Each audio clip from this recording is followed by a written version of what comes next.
Já, komið sæl. Nú það háþrýstisvæði yfir Grænlandi sem að stjórna veðrinu hjá okkur og norðanáttin sem að hefur verið hjá okkur. Hún svona hægt og rólega að ganga niður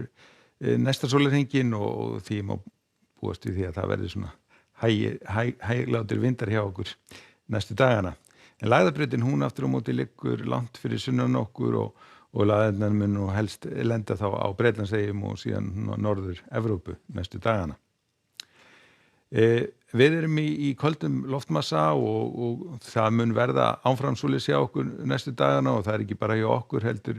einnig svallloft í bæði Skandinavíu og svona í löndunum í kringum Norðursjóinn og það fer nú að hlýna á þeim slóðum á næstunni en við getum nú ekki vænst þess að það fara að hlýna hjá okkur allavega á næstunni. Ef við lítum á vindarsviði næsta sólarhringinn þá nú svona nokkuð hvasst fyrir sunnanlandi, það ætti nú ekki að ná inn á landið og síðan nú strekkingur svona við vesturströndina sem að kemur til með að ganga svona niður hægt og rólega þannig að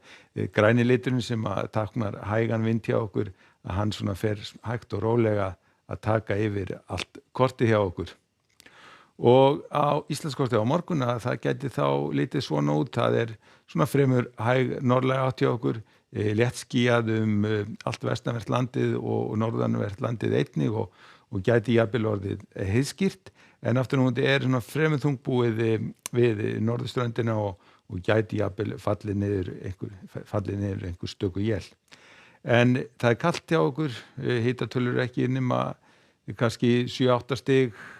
á suðvesturhorninu þar sem að hitin verður hæstur á morgun og það verður væntanlega víða næturfrost í nótt.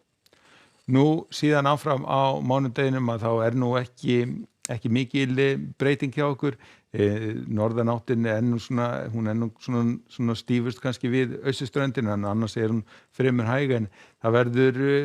víðast hvar bjartviðri hjá okkur, áfram svalt í veðri og áfram næturfrost hjá okkur. Og síðan á þriðjudaginn að þá verðum svona hæðarsvæðið búið að ná alveg tökum hjá okkur, við verðum svona í miðju þessu hæðarsvæði, þetta því það að vindur verður mjög hægur hjá okkur og svona hæg breytileg átt allt land og það verður væntanlega léttskýjað hjá okkur og áfram verður nokkuð svalt í veðri. Ef við förum síðan aðeins kíkja í kringum okkur að þá nú svona aðeins farið að hlýna í Skandinavíu og hitatölurnar svona í höfuðborgunum, hæstu hitatölur að koma svona upp í 2 stafatölu en það skúraloft í kringum Alpana sem að teygir sig svona austurbóginn og austur til Póllands en aftur á móti bjart og ljúfar hitatölur á Ítalíu þar sem að hámarkshiti dagsins svona víða í kringum 20 stig og enn hlýra verður í Grikklandi og þar gæti hámarkshitin farið jafnvel hátt í 30 stigin í Aþenu. Og á Spáni gert ráð fyrir ágætisveðri þó að það verði svona í heldur svalara lagi og má gera ráð fyrir einhverjum smá skúrum svona á Norður-Spáni. Ef við förum vestur hafa þá nú að hlýna við austurströndina, áfram svona óstöðugt veður við Mexíkóflóa og þar verða væntanlega talsvert miklar dempur á morgun en í Kaliforníu bæði hlýtt og bjart hjá okkur. En á morgun hjá okkur verður norðlæg átt að ganga niður, bjart bæði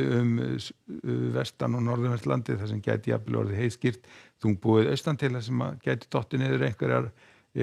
einhver smá él en svalt í veðri. Skulum láta þetta duga að vera í kvöld. Verið sæl.